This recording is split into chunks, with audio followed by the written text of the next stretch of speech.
పైకప్పు లేని పాఠశాల భవనం కేవలం 3 తరగతి గదులు వాటిలోనే 104 మంది విద్యార్థులకు బోధన నమ్మలేని ఈ నిజాన్ని చూడాలంటే గోపాలపురం మండలం గోపవరం ప్రాథమికోన్నత పాఠశాలకు వెళ్లాల్సిందే చంద్రబాబు ప్రభుత్వంలో పాఠశాలల దుస్థితికి ఇదే నిదర్శనం కూటమి నాయకుల ఆధిపత్య పోరులో స్కూల్ భవనం కూల్చివేతతో విద్యార్థుల భవిష్యత్తు ప్రశ్నార్థకంగా మారింది గోపవరం పాఠశాలలో విద్యార్థులు పడుతున్న అవస్థలపై వాజ్ ఈ స్టోరీ తూర్పు గోదావరి జిల్లా గోపాలపురం మండలం సంగొండ పంచాయతీ పరిధిలో ఉన్న గోపవరం గ్రామంలో తెలుగుదేశం నాయకులు సర్పంచ్ వర్గీయుల మధ్య ఉన్న ఆధిపత్య పోరు గ్రామంలోని విద్యార్థుల పాలిట శాపంగా మారింది గత ప్రభుత్వంలో నాడు నేడు కార్యక్రమం ద్వారా విద్యా వ్యవస్థలో విప్లవాత్మక మార్పులు తెచ్చారు వైఎస్ జగన్మోహన్ రెడ్డి నాడు నేడు రెండో ఫేజ్లో ఈ పాఠశాలను చేర్చిన ఎన్నికల కోడ్ రావడంతో పనులు ఆగిపోయాయి కూటమి సర్కార్ వచ్చి 2 ఏళ్లు గడుస్తున్నా ఈ పాఠశాలను పట్టించుకున్న పాపాన పోలేదు దీనికి తోడు గ్రామానికి చెందిన టీడీపీ సర్పంచ్ ఎండపల్లి శేఖర్ బాబు టీడీపీ నేత సుధాకర్ తమ ఆధిపత్య పోరులో పాఠశాల స్లాబ్ను కూల్చివేయడంతో పరిస్థితి మరింత దయనీయంగా మారింది జగన్మోహన్ రెడ్డి గారి హయాంలో నాడు నేడు స్కూళ్లు చాలా అద్భుతంగా చేశారు కానీ ఒక గవర్నమెంట్ వచ్చాక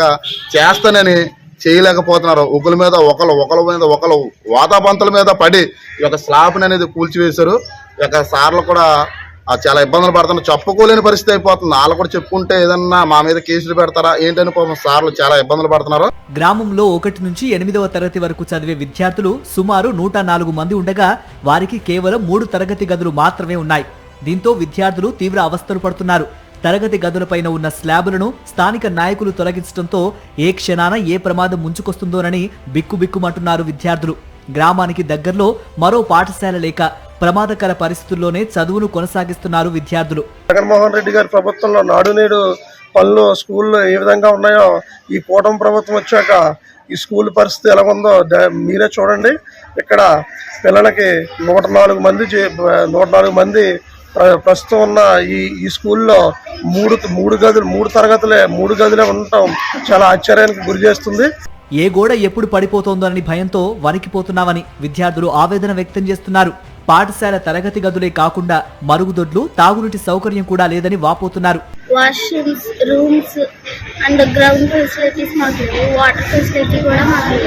మాకు ఇవన్నీ పడగొట్టేశారు వీటి వల్ల మాకు వచ్చిన దాని నుంచి వెళ్ళేదాకా కొద్దిగా భయం ఉంది పార్టీలకు అతీతంగా పాఠశాలను అభివృద్ధి చేసి పిల్లల భవిష్యత్తుని కాపాడాలని స్థానికులు ప్రజాప్రతినిధులను వేడుకుంటున్నారు మీ రాజకీయాల కోసం విద్యార్థుల బంగారు భవిష్యత్తుని నాశనం చేయవద్దని కోరుతున్నారు